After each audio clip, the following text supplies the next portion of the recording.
CP 10173, appeal of the zoning administrator approval of the coastal and design permits to authorize development associated with the oversized vehicle ordinance. So before we launch into this agenda item, I just want to take a moment to clarify for all of us in attendance what is before the commission and sort of the process moving forward. You're going to hear more about this in the staff presentation, but I just wanted to take a moment to kind of ground us all as we move into this agenda item. And so what is before the commission is the approval of the permits required to implement the oversized vehicle ordinance, which was adopted by the council last year. So that is what is being considered. And it's being considered in a fashion called de novo, which means that we're not going to actually be considering taking action or making a finding on the appeals. The appeals will be used by the commissioners in addition to the staff report and the testimony given by the public to inform the decision about issuing the permit. So I just want to make it really clear that, again, we're not going to make a finding on the appeals, but we are going to hear the appeals to help inform our decision. And the order of events will be, we'll go ahead and get a staff report. There are 2 appeals. Each appellant will have up to 10 minutes. So we'll hear a staff report. We'll get any clarifying questions from the commissioners. Each appellant will have 10 minutes, and then we'll go ahead and open the public hearing and hear testimony from the public, close the public hearing, and then bring it back for consideration by the commissioners.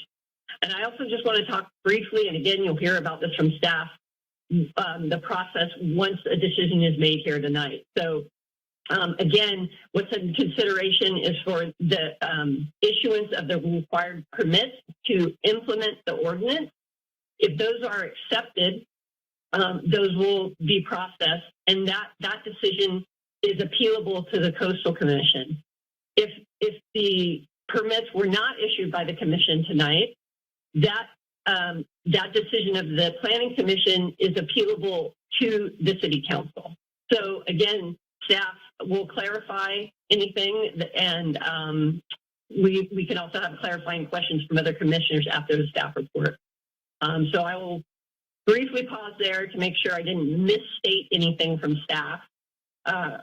So I'm not seeing any staff shaking their heads. So I think I laid it out okay. And so we will go ahead and move into a staff report from Mr. Ferry. And I do want to thank staff again for their back and forth over the last 2 days, helping me prepare and kind of understand how to facilitate this discussion tonight. So, Mr. Ferry, staff report. Okay. Thank you. Mike Ferry, I'm a temporary part-time planner with the city at this point. So this is my first sharing screens and all that stuff, so you guys might have to let me know if it's happening.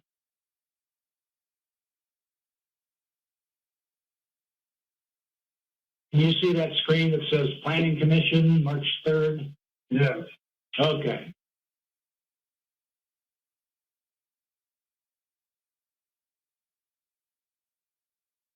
And I want to swap screens. Okay. My understanding is this project number is CP 210174, not 73. And it's basically an appeal of the zoning administrator's approval of a design permit and a coastal permit to authorize development based on the Title 10 changes that the City Council approved last year. So a coastal permit is required because, and not a local coastal plan amendment, because Title 10, that section of the municipal code that was changed for oversized vehicles, that's not part of the local coastal plan.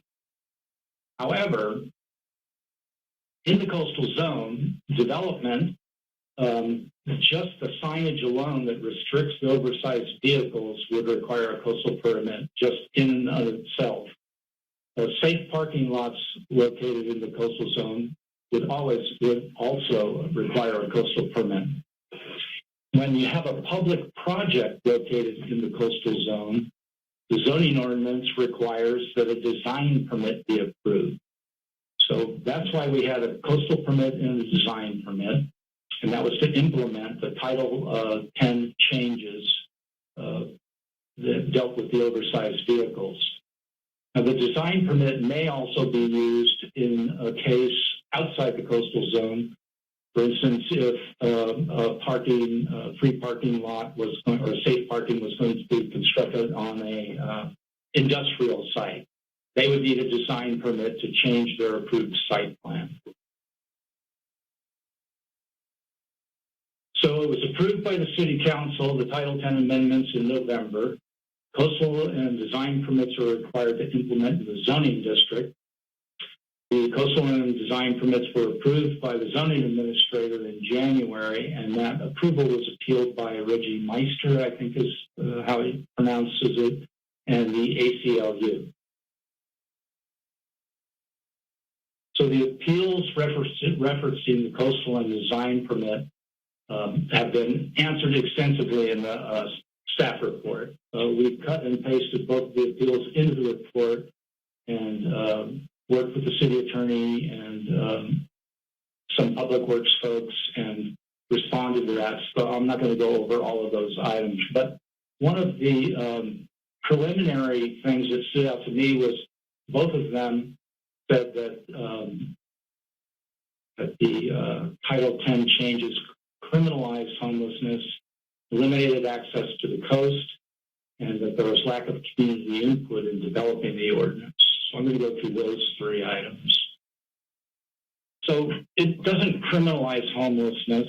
Implementing the parking regulations in the coastal zone is between the hours of midnight and 5 a.m. Violations are a parking permit. It's not a criminal citation. It's a parking permit like anybody gets when they park in the wrong spot. Coastal and design permits will allow the city to serve at no cost unhoused city residents living in oversized vehicles through the provisions of the safe overnight parking places. And currently, we don't have, well, as of a couple months ago, we didn't have any sponsored sites like that. So the other thing about the spaces is if the recreational vehicle is registered for one of those spaces and all of the safe parking lots are full, they can park on the street. And they display their permit and they won't be in violation.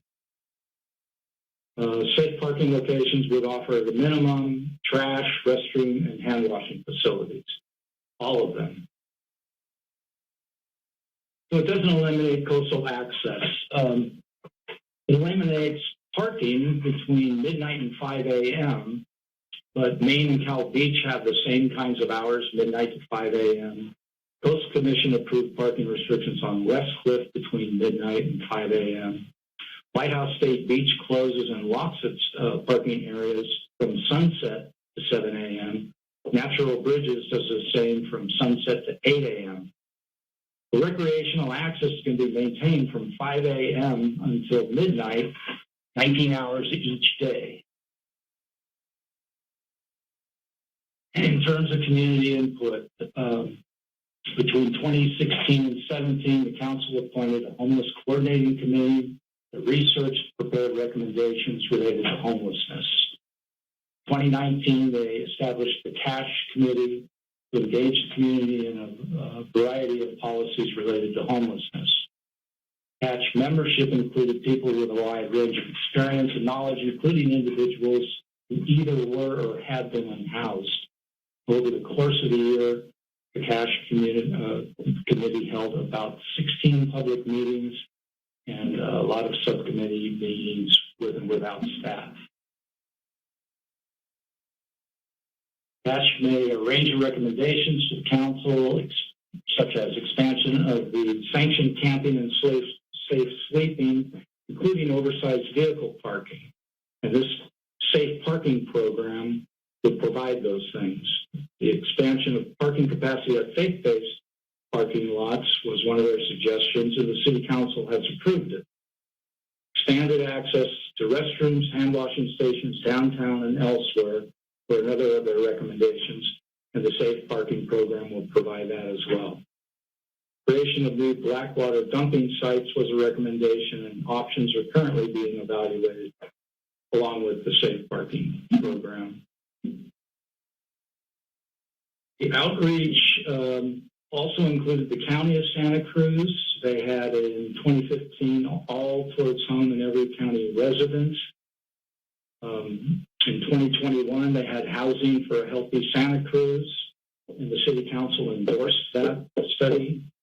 And then the point-in-time homeless census data. And the most recent one was completed today, and the information is not out yet. The City Council received over 400 letters in response to the proposal related to oversized vehicle parking. Public hearing feedback at Transportation and Public Works Commissions and at the City Council when considering oversized vehicle parking on Olive Street. And I wasn't here for that, but I've heard that that was quite a number of commenters on that. The Ad Hoc Council Committee engaged community members, public health, homeless service providers, members of the Association of Faith Communities. Those are the folks that operate the safe parking programs on the churches and some of the city sites. County staff, Board of Supervisor members. 3 City Council meetings were heard specifically for the oversized vehicle ordinance, and approximately 400 letters were received. The City Council, when they approved the Title 10 amendments, they also passed a motion to implement the safe parking program. And that included a 3-tiered approach. Emergency overnight safe parking on city-owned parcels for at least 3 vehicles to be implemented immediately. An overnight parking program on city-owned parcels or other non-residential approved parcels for a minimum of 30 vehicles throughout the city be implemented within 4 months of passing the Title 10 ordinance revisions. And a robust safe parking program in partnership with service providers, health providers, and county partners, with the following subpopulations being prioritized: families with children, seniors, transitional aged youth, veterans, and those with a valid disabled placard.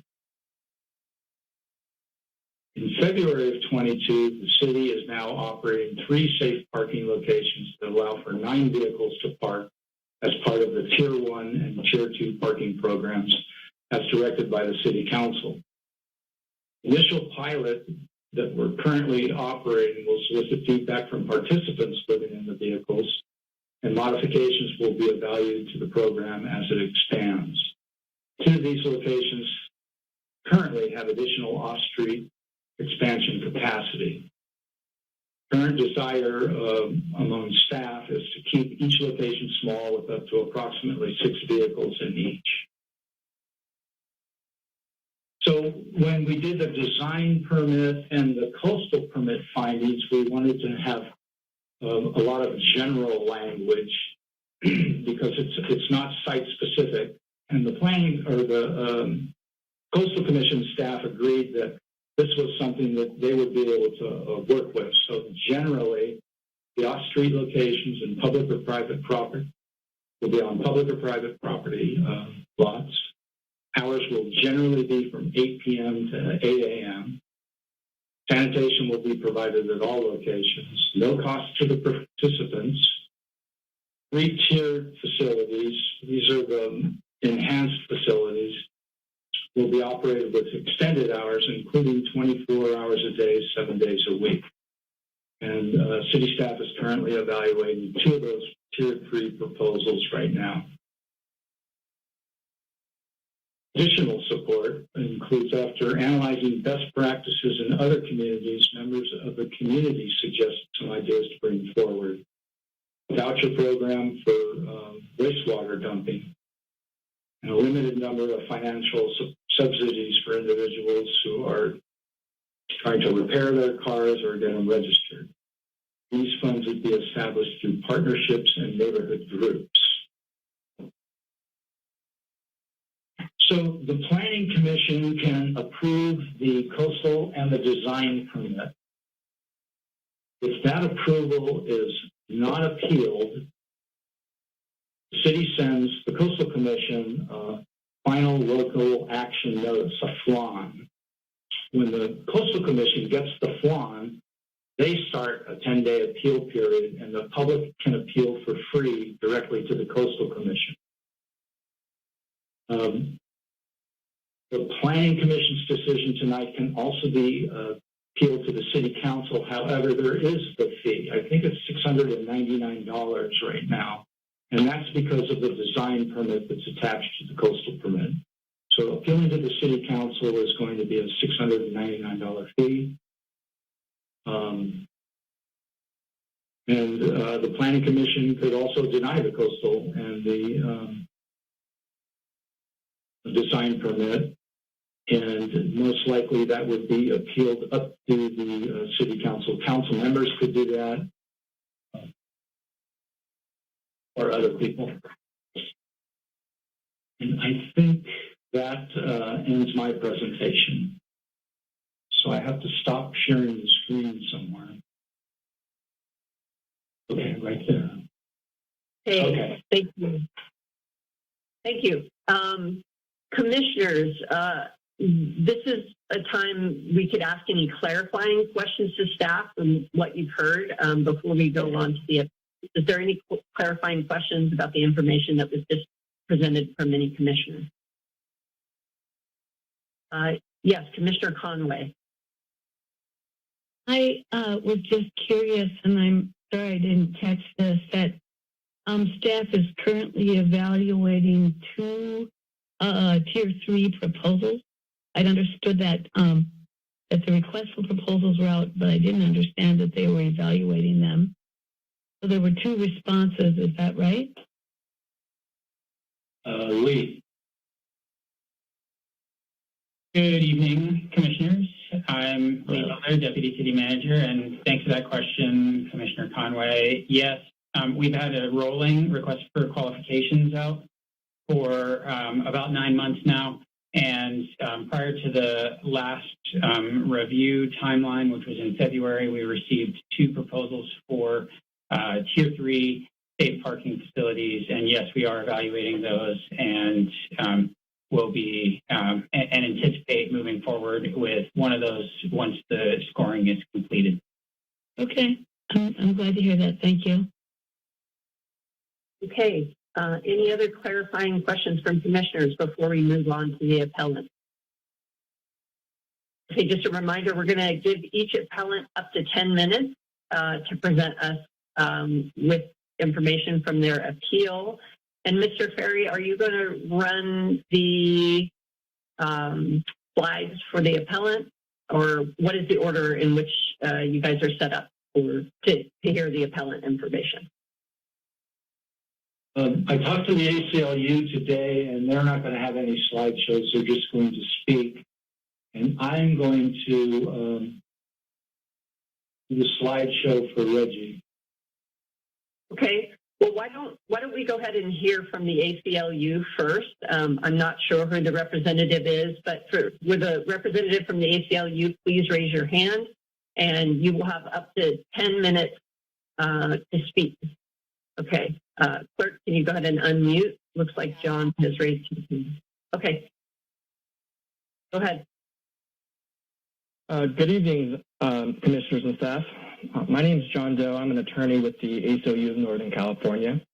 And with disability rights advocates and on behalf of certain local ACLU members and folks directly impacted by the ordinance and permit, we filed one of the appeals at issue here. We've been monitoring Santa Cruz's treatment of its unhoused constituents for some time now, and we view the OSC ordinance and the permit as an unfortunate tool and a misguided attempt to drive out unhoused people out of the city, rather than lead with real services. Now, this is a population that's disproportionately Black, people of color, and folks with disabilities. We ask that you reconsider the coastal permit in order to preclude enforcement of the OSV ordinance. The permit's inconsistent with the inclusive goals of Santa Cruz's general plan, violates the coastal access principles embedded in the state's constitution, it's cruel and otherwise ineffective. Santa Cruz should not be limited to those who are able to afford the limited housing here. We're hopeful that the city may be willing to commit to finding real solutions, and to do so, the city should concretely commit to parking alternatives that are practically available to anyone in the real world for folks who live in their vehicle. Now, I'd like to focus my limited time here by rebutting some of the staff's comments and presentation. Foremost, the city relies heavily on Section 1040-120 G7, which exempts certain folks who are part of a safe parking program that at the present time does not have nearly enough capacity to serve the needs of vehicularly housed people. Now, although we support safe parking alternatives generally, there are a few false premises baked into this exemption and practical realities that the city has failed to consider. First, the exemption presumes there will be safe parking that people can actually register at, but there remains no legal requirement that the city has sufficient available spaces for people before enforcement, nor is the permit automatically void if sufficient spaces are not made available. The city doesn't contest this. Now, although the city has plans and desires to run a pilot parking program, plans and desires must first be translated into actual spaces. And so until this year, 6 years after the prior ordinance was rejected by the Coastal Commission, the city didn't directly fund a single parking spot, not one. It's only now that the city has apparently secured 3 locations. And now the city also promised that it would have its second-tier 30 spots available this week, 4 months after the original passage of the city council. But it doesn't appear that's on track. And even if the city meets its goal of a 3-tiered safe parking program, it still falls short of the need. Which leads me to my second point. For the exemption to work, there can't be barriers to registration. Things such as costly vehicular registration, questionable background checks, curfews that require the costly requirement to come and go, onerous, intrusive, and vague behavioral guidelines are all barriers. Such conditions are ripe for abuse and discrimination, and folks in traditional fixed housing aren't generally subject to them. Even if the city were to commit to making spaces available on a trial basis with no barriers, it has yet to commit to the absence of these barriers as a permanent feature of any program, assuming the program even continues to exist. Similarly, although we laud faith communities providing compassionate, accessible services, any faith-based requirement would likely not be suitable. And lastly, it would be impractical and concerning for the city to make registering for a program a prerequisite to avoid enforcement under the ordinance until the city has actually committed to making sufficient low or no barrier spaces available. Without this commitment, there'll be no incentive for people to register for a parking program. It is not realistic to expect that they would register. Now, that being said, citing people who have failed to register would still be very punitive and counterproductive.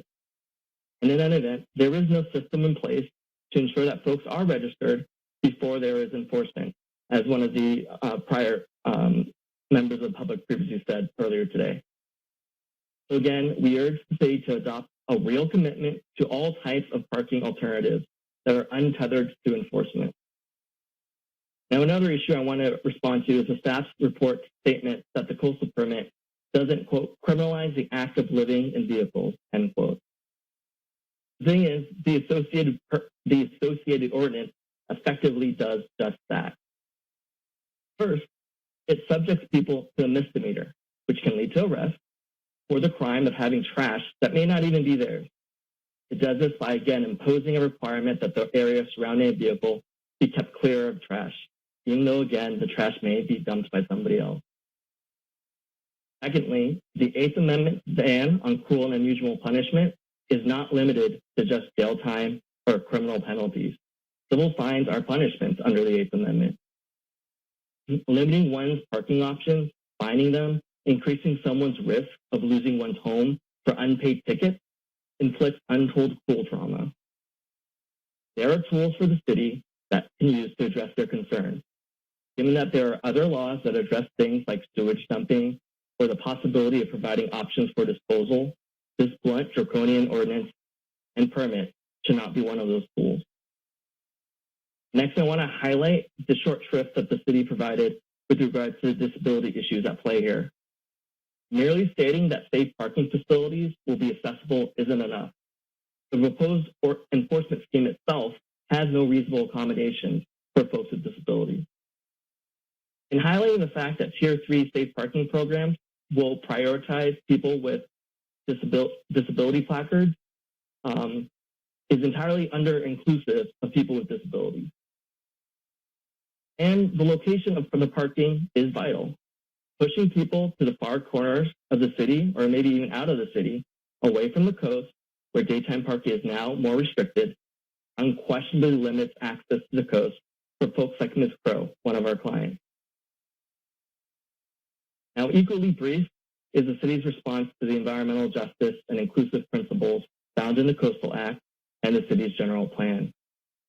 Again, it's not enough to just say the city does not discriminate.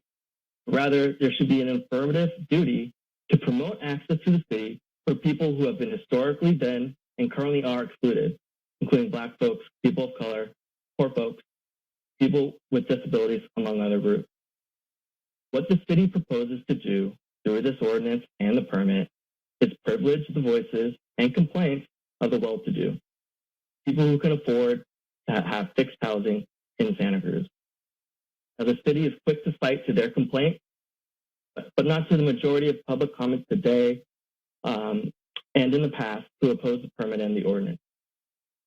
Issue House people and their advocates are also your constituents, and we ask that you live up to the constitutional requirements and inclusive ideals that the city claims to hold.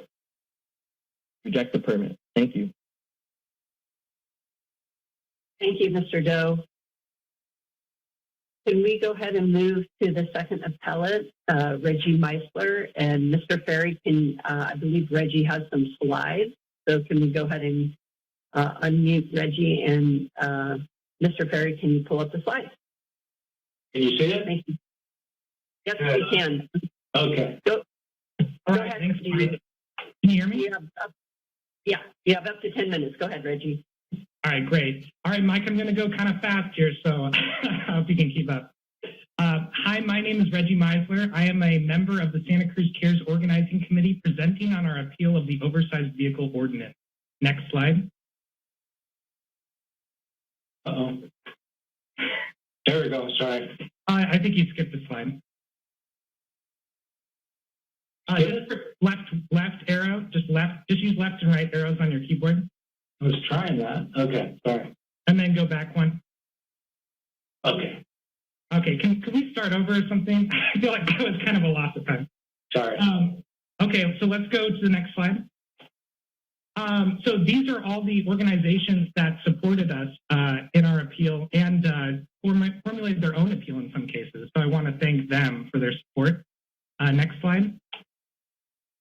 And so Santa Cruz Cares has already sent a robust 24-page document discussing how the OVO violates the general plan, health and all policies, and why Coastal Commission is unlikely to give it a permit, as well as how Lee Butler's wife, being a coastal program analyst, represents a potential conflict of interest. We hope that commissioners have read this document in public correspondence under Sabina Holder and Rachel Chavez ahead of making their decision today. But today, we'd like to focus our presentation on the human cost of criminalizing our unhoused neighbors and vehicles, as OVO does, and hopefully demonstrate to you why it doesn't have to be this way. Next slide. Did it not go? Sometimes it goes and sometimes it doesn't, Reggie. Try clicking just click it. Okay. How about that? Okay, that's good. Sorry.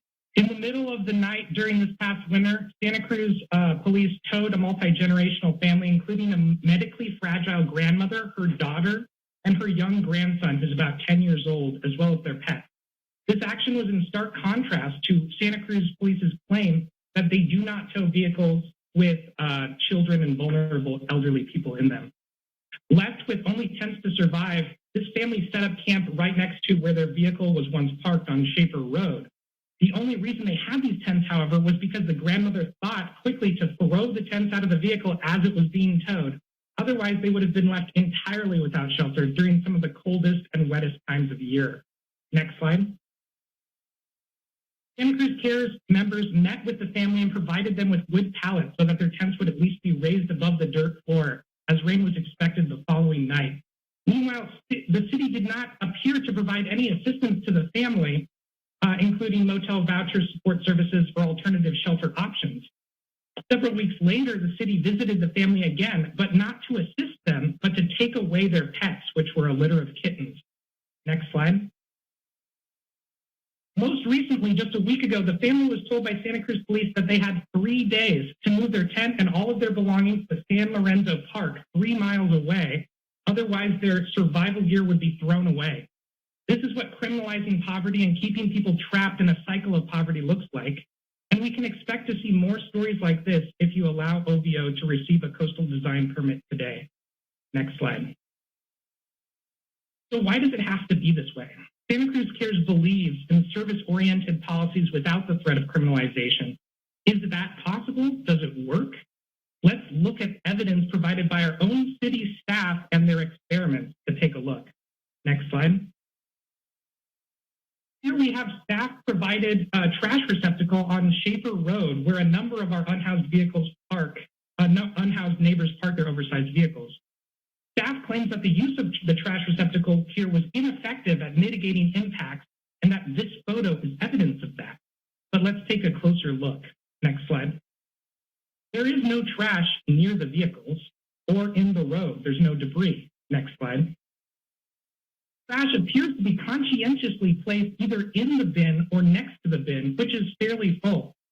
And hopefully staff can think of some reasons themselves why some people may not be able to put things in the trash can, particularly when the unhoused population has an intersection with physical disability and old age. Next slide. Here we have another photo taken around the same time as the last photo, but after trash has been picked up. And you can see that it's almost immaculate in its view. So is there really a problem here? Apartment complexes with trash chutes often have more spillover than what's being documented here. Let's take a deeper look with some numbers. Next slide. The city cites the cost of providing trash service to vehicles on Schaefer Road, Natural Bridges, and Delaware Street Avenue to be $21,000 a year. The total number of oversized vehicles in town is said to be about 300. Now, the percentage of oversized vehicles on the far west side is about 40%, as estimated by staff in their September 21st report. So despite staff claims that the service area of this trash can and the others are along that area was relatively narrow by saying only serving the far west side with the $21,000 citation, we see that this is a little out of sync because a large plurality of our unhoused neighbors park on the far west side. Next slide.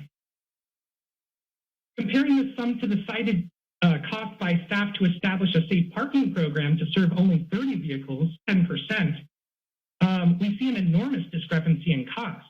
There are at least 30 vehicles on Schaefer Road alone. Next slide. Looking at staff's notes on the subject and their response to our appeal, they say that safe parking programs mitigate impacts by providing services. Note, they do not claim that any kind of threats of harm or strict rules like no drug use are what mitigate impacts, only the provision of services. Next slide. Later, they describe what these services are in more detail, and we see that these services are what is often provided to homeless camps already. These are portable and easy to provide to a location like the far west side at present. Next slide. In explaining how they deal with Blackwater, again, staff notes that this would be a mobile service, something staff could easily provide to residents on the far west side today without the need for establishing a high barrier entry safe parking zone that serves only 10% of the population of our unhoused neighbors and vehicles and criminalizes the rest. Next slide. As staff admits in their response to our appeal, they indeed already provide services to people where they are, though these services are not complete. And in doing so, they see an impressive reduction in impacts at a relatively low cost per capita. Surprisingly, staff seems to agree with Santa Cruz Cares that it is the services they provide which mitigate impacts, not threats of criminalization, which are unfortunately the focus of OVO. We find then that the data and arguments staff provide are incongruent with the narrative they are trying to develop. It's clear that providing people services where they are is radically cheaper and serves more people than taking those services and locating them behind a high barrier enclosed area, which requires folks living in vehicles to meet requirements that many fail to meet, including having up-to-date vehicle registration, license tags, and more. Furthermore, social scientists and Cash agree that ticketing vehicles for minor offenses does not even curb the behavior that supporters hope to be curbed, as these behaviors are not the result of intentional misdeeds, but the result of impoverishment and a lack of access to needed infrastructure, which again, staff seems to agree with. In a presentation given by staff and former Police Chief Mills last September, Mills noted that the process of towing oversized vehicles of the unhoused is an unsustainable form of punishment. Private tow yards don't want to store these vehicles because their owners cannot afford to pay the fees to get them out. And because of the reduced market value of metal scrapping cannot make up the cost of towing them and storing them. Furthermore, the makeshift tow yard the city created at the landfill, with no public input or legislative oversight, by the way, is also at capacity, and landfill staff cannot deal with any more than they already are. Next slide.